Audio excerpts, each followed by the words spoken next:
Bonne nouvelle pour nous, il manque 100 000 fonctionnaires en Allemagne. Ah, en Allemagne, oui. On va pouvoir leur en envoyer. Oui, ça oui. Le STO recommence. Oui, voilà. Deux fonctionnaires qui se croisent dans un couloir du bureau. Toi aussi, t'as des insomnies? Ah, c'est mignon. Et vous vous souvenez de ce que Coluche disait, il ne faut pas qu'un fonctionnaire lise les journaux le matin au bureau parce qu'il n'a plus rien à faire l'après-midi. Est-ce que vous vous J'ai rappelez... une petite histoire de bureau. Ah bah alors, est-ce que vous vous rappelez, dans Belle du Seigneur, Cohen avait décrit d'une façon extraordinaire, à mourir de rire, sur au moins 60 pages, la journée d'un fonctionnaire de la SDN à l'époque, où il expliquait en 60 pages comment le type ne faisait strictement rien. Tu te rappelles ça? Ah, c'est prodigieux. Alors vas-y, ton histoire. Oh, c'est une petite histoire très courte. C'est une fille qui a quitté le bureau pendant 15 jours pour se faire opérer de l'appendicite, et sa collègue de bureau vient la voir et lui dit: ça va au bureau, ça se passe bien? Elle dit: ouais, ben on essaie de te remplacer. Il y a Marie-Josée qui fait les cafés à ta place, Micheline qui lit les magazines, et Marie-Paul qui se patron. Bon, voilà. Je me débarrasse des plus sales tout de suite, hein. T'as pas honte? Surtout qu'il pourrait se passer aujourd'hui d'être un provocateur parce qu'il est devenu un moraliste. Et je vous assure que en découvrant ce bouquin, qui est petit par le format mais grand par le talent, Comme vous, j'ai... Oh, mais vous, il y aura peut-être un deuxième tome, Philippe. Non.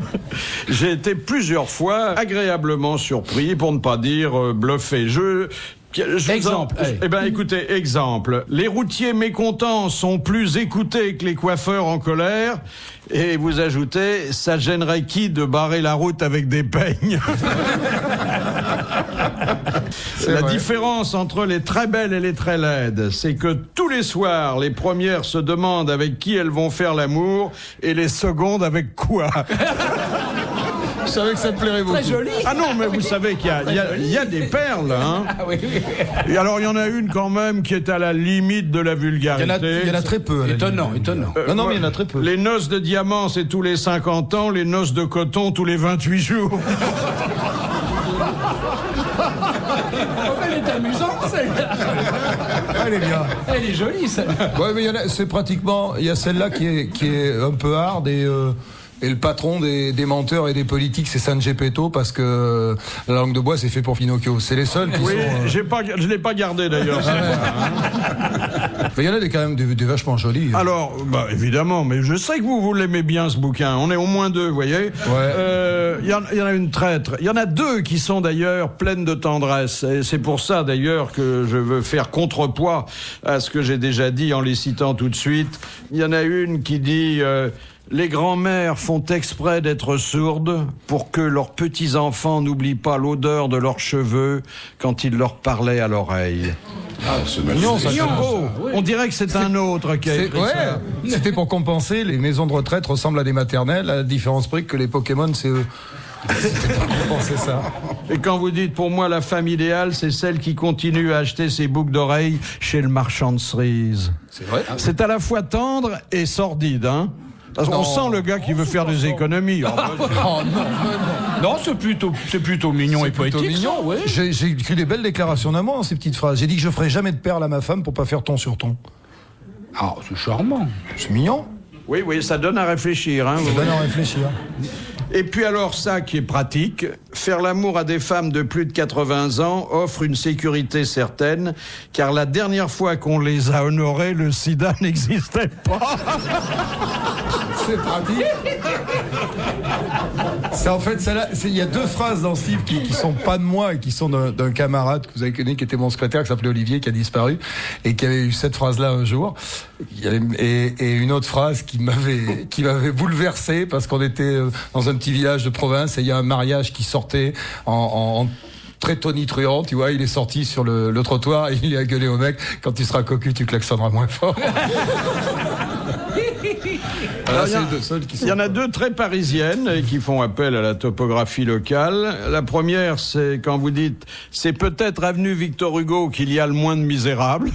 C'est pas mal. Et la deuxième, « le silence qui suit Mozart est encore de Mozart ». Ça, c'est de Guitry, d'ailleurs, c'est pas de vous. Par contre, ce qui n'est pas français, vaut mieux dire en revanche, mais comme il y aura une deuxième édition, vous pourrez corriger. En revanche, après l'avenue Mozart, c'est la porte d'Auteuil.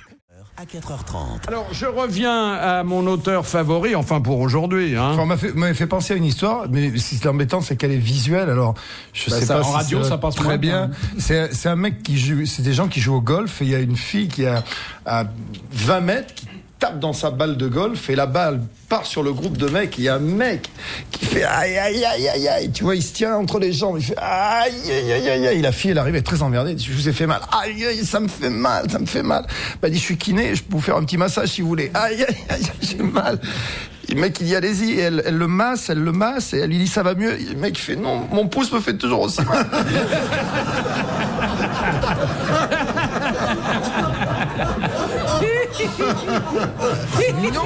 Alors, je vous le disais tout à l'heure, le Sébastien Nouveau est arrivé. Et Maintenant, il s'est mis au golf. dans ce très bon cru, on trouve des phrases extrêmement bien senties sur la vie de couple, qu'il a connue souvent, plusieurs fois. Plusieurs fois. 4 divorces, Par exemple, après 30 ans de vie commune, on ne se sourit à pleines dents que le soir sur la table de nuit dans un verre. C'est exact. C'est réjouissant. Vous voyez le tableau, C'est réjouissant, oui. Oh, ça, c'est affreux, ça. Bon. Qu'est-ce que j'ai je vous dit le dis encore quand même. bah si. Pourquoi allez-vous nous le dire si c'est affreux, Philippe? Dites-nous ce qui est affreux. Ah bon? J'en ai marre de vivre dans le luxe en égoïste. Il est temps que j'achète une femme à ma voiture. Ça, c'est pas pour moi, hein.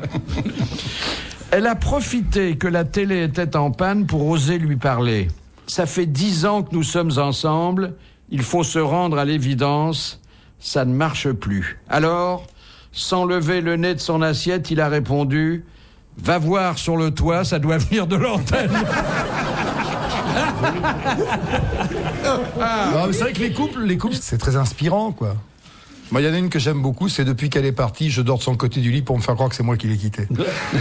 Ça, c'est les vieux souvenirs de chagrin d'amour. Oui, t'as eu des chagrins d'amour, mon ouais. grand. Et celle que j'avais notée dans un coin, que j'avais eu mon plus gros chagrin d'amour, c'était depuis qu'elle est partie, c'est la grande aiguille qui marque les heures. Parce que c'est long, hein. Oui, cela dit, alors il y a une chose absolument horrible et qui ne va pas vous grandir quand vous écrivez « Les hommes ont raison de dire que la naissance de leur enfant est sûrement le moment le plus inoubliable de leur vie. C'est vrai. Quand ma femme a accouché, j'étais sur une plage de Copacabana avec un super top modèle. C'était inoubliable. » Alors là, faux, d'ailleurs. La honte. Oui, mais c'est pas vrai. C'est pas vrai. Non. C'est pas vrai. Il dit ça comme ça, mais dans le fond. Il en rajoute. Hein. Bah oui. Non, mais je l'ai mis à la première personne, mais ça ne m'est pas arrivé à moi. Il y en a plein Vous êtes tous pour la parité, hein? Non. Oui, moi, d'ailleurs, j'en parle sur scène de mon spectacle. Je trouve que moi, j'ai appliqué ça depuis très longtemps dans mon couple. C'est-à-dire que j'ai le droit de sortir avec mes potes et ma femme a le droit de gueuler quand je rentre. Ouais. C'est un truc qui est très parité totale. Parité totale. Et ma femme me dit souvent, quand tu sors avec tes potes, pourquoi je sortirais pas avec mes copines? Et je réponds que c'est pas possible, puisque quand je sors avec mes potes, c'est pour aller tirer ses copines. Donc... C'est vraiment l'affreux macho. Hein. Ah, c'est absolument faux, hein, tout ça. C'est du 2e degré. Toujours pareil, j'explique sur scène, c'est du 2e degré. C'est comme quand Guy Bedos, dans un sketch, dit il y a trop d'arabes, par exemple, il ne pense pas, c'est du 2e degré. Quand Muriel Robin fait la folle, tu sais, ça, quand Pierre Palmade fait... C'est un mauvais exemple, mais il y a plein de choses comme ça. Non, parce que il y a une association qui s'appelle Mix Cité, en 2 mots. Bon. Et elle appelle les femmes, le 1er mai, à une journée sans travail ménager. Ah bah c'est la journée de la feignasse.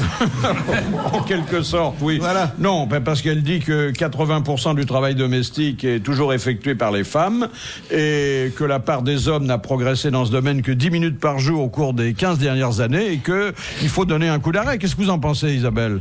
Moi, je pense que tous ceux qui disent qu'ils font rien à la maison, ils le disent devant un micro, mais quand ils sont à la maison, ils bossent quand même. Hein. Monsieur Perroni, je suis sûr qu'il aide. Je n'en fous pas une ramée. Moi, ma femme ne veut pas. Bah, moi, c'est dans le même cas que toi. Moi, ma femme, elle veut pas. Alors, je touche à rien. Mais moi non plus. ben, Ça m'a été interdit par ma femme qui m'a dit à la place d'un homme, c'est pas la cuisine. Bon, je me le suis pas fait dire 2 fois. Hein. Moi, j'ai même un mot du docteur. Bon, bah alors. Elle vous a dit, tu vas à la cuisine, mais quand la bonne est couchée. Voilà. Oh. Vous la verriez. Donc elle a été remarquablement bien choisie. Voilà. Non, Péroni ne lave pas les verres, mais il est vide. Hein. Oh bah dis donc, c'est toujours nickel, moi, à ma place. Quand je sors du bistrot, je marche en travers, il faut que j'arrête les chips au crabe. ça c'est pour toi, ça. Ah oui.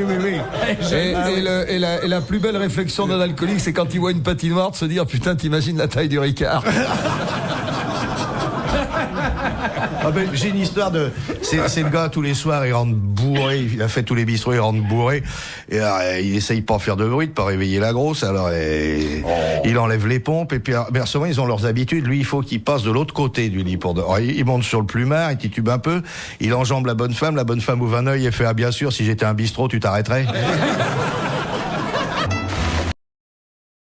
Fontaine qui l'a envoyé, qui a dit: un jour il y aura trop d'hommes sur Terre et trop peu d'aliments pour les nourrir. C'est déjà ce qui se passe dans les cocktails.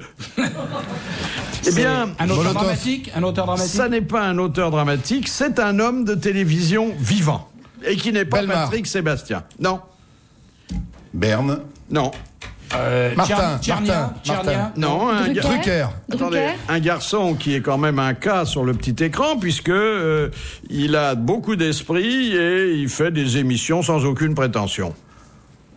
Pascal Sevran. Pascal Sevran. Bonne réponse de Jean-Jacques Péroni. Il n'est plus à la télé, Sauron. Ils ont remplacé Sevran par Derrick. Bah, Et on s'en est pas aperçu. Non. si, moi j'aimais bien Sauron. Si vous aimez les histoires et si vous vous souvenez de celles qui ont marqué l'histoire des grosses têtes depuis 25 ans, vous apprécierez que notre ami Sim, qui va bientôt revenir d'ailleurs, notre ami Sim raconte, lui, des histoires qui lui sont arrivées personnellement. C'est effroyable dans les hôtels. Bon, une fois, il m'est arrivé un autre truc. Bon, j'avais une copine avec moi, je la connaissais depuis longtemps. Finalement, on a décidé de se livrer au simulacre de la reproduction. Et puis, bon, une fois que ça a été fini, bien entendu, bon, tout le monde s'est levé. Moi, j'ai ouvert le frigo, elle a été de l'autre part. Et puis, je me suis aperçu que j'avais pas fermé les rideaux. Et il y avait un jardin, nous étions au rez-de-chaussée, et je vois, il y a deux cuisiniers qui me voient à travers de la fenêtre. Il me fait: ah, bonjour, monsieur Sim, faut bien se détendre, hein.